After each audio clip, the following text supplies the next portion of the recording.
দর্শক, গত 17 নভেম্বর আন্তর্জাতিক অপরাধ ট্রাইব্যুনালে শেখ হাসিনার ফাঁসির আদেশ দেওয়ার পরে আজকে আবার আরেকটি মামলার রায় ঘোষণা করা হয়েছে, যেখানে আমরা দেখলাম শেখ হাসিনাকে 21 বছর কারাদণ্ড দেয়া হলো। দ্বিতীয়বার তিনি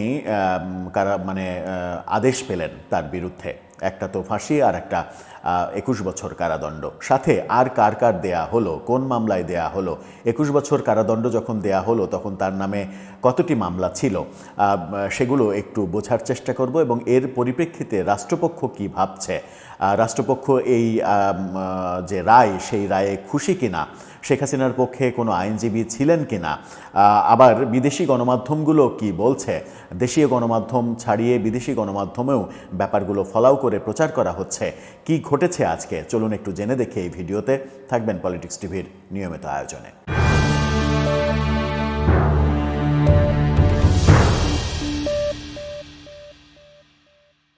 দর্শক, বলছিলাম শেখ হাসিনার বিরুদ্ধে আবারও রায় ঘোষণা করা হলো। এবার 3টি মামলার রায় ঘোষণা করা হলো। দেশীয় গণমাধ্যমে তো রয়েছে, বিদেশি গণমাধ্যমেও এগুলো ফলাও করে প্রচার করা হচ্ছে। তার মধ্যে একটা শিরোনাম আপনাদের দেখিয়ে দিতে চাই। আল জাজিরা তাদের এটা নিয়ে নিউজ করেছে। সেখানে বলা হয়েছে, after death sentence Bangladesh ex PM Hasina gets 21 years for land grab. অর্থাৎ জমি অবৈধভাবে জমি দখলের মামলা, এগুলো সেই মামলায় তাকে 21 বছর কারাদণ্ড দেয়া হয়েছে। আল জাজিরা যেটা বলেছে সেটা হচ্ছে যে জমি দখলের মামলায় বাংলাদেশের প্রাক্তন প্রধানমন্ত্রী শেখ হাসিনার 21 বছরের কারাদণ্ড। সরকার সর্বোচ্চ শাস্তি চাই বলে রায়ের বিরুদ্ধে আপিল করার প্রতিশ্রুতি দিয়েছে সরকারি আইনজীবী। অর্থাৎ এই রায়ে সরকার পক্ষ খুশি নয়। সরকার আরও মেয়াদ বাড়াতে চায়, শাস্তির মেয়াদ বাড়াতে চায়, সেই কারণে তারা আপিল করবে। কেন তারা মেয়াদ বাড়াতে চায়? প্রথম আলো এটা নিয়ে একটা শিরোনাম করেছে। প্রথম আলো শিরোনামটা দেখে নিন। সেখানে বলা হচ্ছে, শেখ হাসিনা, সজীব ও পুতুলের সর্বোচ্চ শাস্তি না হওয়ায় রাষ্ট্রপক্ষের অসন্তোষ। সেই অসন্তোষের পরিপ্রেক্ষিতে যেটা বলা হচ্ছে যে ঢাকার পূর্বাচলের নতুন শহর প্রকল্পে রাজধানী উন্নয়ন কর্তৃপক্ষ রাজুক প্লট বরাদ্দে দুর্নীতির পৃথক 3টি মামলায় সাবেক প্রধানমন্ত্রী শেখ হাসিনা, তার ছেলে জয় এবং সাইমা ওয়াজেদ পুতুল মেয়ে তাদের সাজার রায়ে অসন্তোষ প্রকাশ করেছে রাষ্ট্রপক্ষের আইনজীবীরা। তারা সর্বোচ্চ শাস্তি প্রত্যাশা করেছিলেন। সর্বোচ্চ শাস্তি এই মামলায় হচ্ছে যাবজ্জীবন কারাদণ্ড, সেটা চেয়েছিলেন তিনি। আজ ঢাকার 5 নম্বর বিশেষ জজ আদালতের বিচারক আবদুল্লাহ আল মামুন এই 3 মামলার রায় ঘোষণা করেন। রায়ে পৃথক 3 মামলায় শেখ হাসিনাকে 7 বছর করে মোট 21 বছর কারাদণ্ড দেয়া হয়েছে। অর্থাৎ একটা মামলায় 7 বছর কারাদণ্ড হয়েছে, 3টাতে 21 বছর।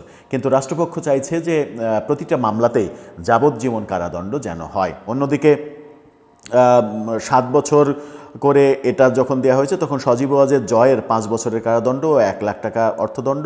আর এক মামলায় সাইমা ওয়াজেদ পুতুলকে 5 বছরের কারাদণ্ড দেওয়া হয়েছে। এছাড়া 18 জনের বিভিন্ন মেয়াদে কারাদণ্ড দেওয়া হয়েছে, একজনকে খালাস দেওয়া হয়েছে। রায় ঘোষণার পর মহানগর আদালত প্রাঙ্গণে তাৎক্ষণিক প্রতিক্রিয়ায় রাষ্ট্রপক্ষের আইনজীবী মইনুল হোসেন বলেন, আমরা সর্বোচ্চ শাস্তি কামনা করি, সেই কারণেই এটা হচ্ছে আপিল করবেন তারা। আইনজীবী বলেন যে আদালত বলেছে সজীব ওয়াজেদ জয় ও সাইমা ওয়াজেদ পুতুলের বিরুদ্ধে ফৌজদারি দণ্ডবিধির 161, 163, 164, 409, 420 ও 109 ধারা প্রমাণিত হয়নি, শুধু দুদকের আইনের 5-এর 2 ধারা প্রমাণিত হয়েছে, সেই কারণে তাদেরকে 5 বছরের কারাদণ্ড দেওয়া হয়েছে। অন্যদিকে শেখ হাসিনার বিরুদ্ধে শুধুমাত্র দণ্ডবিধির 420 ধারা ও দুদকের 5-এর 2 ধারা প্রমাণিত হয়েছে। দণ্ডবিধির অন্যান্য যে ধারাগুলো 161, 409 ও 109 প্রমাণিত হয়নি। এই 3 মামলায় 109 ধারা প্রমাণিত হলে আসামির সর্বোচ্চ কারাদণ্ড অর্থাৎ যাবজ্জীবন কারাদণ্ড হতো, সেটা হয়নি, প্রমাণিত হয়নি ওই পয়েন্টগুলো।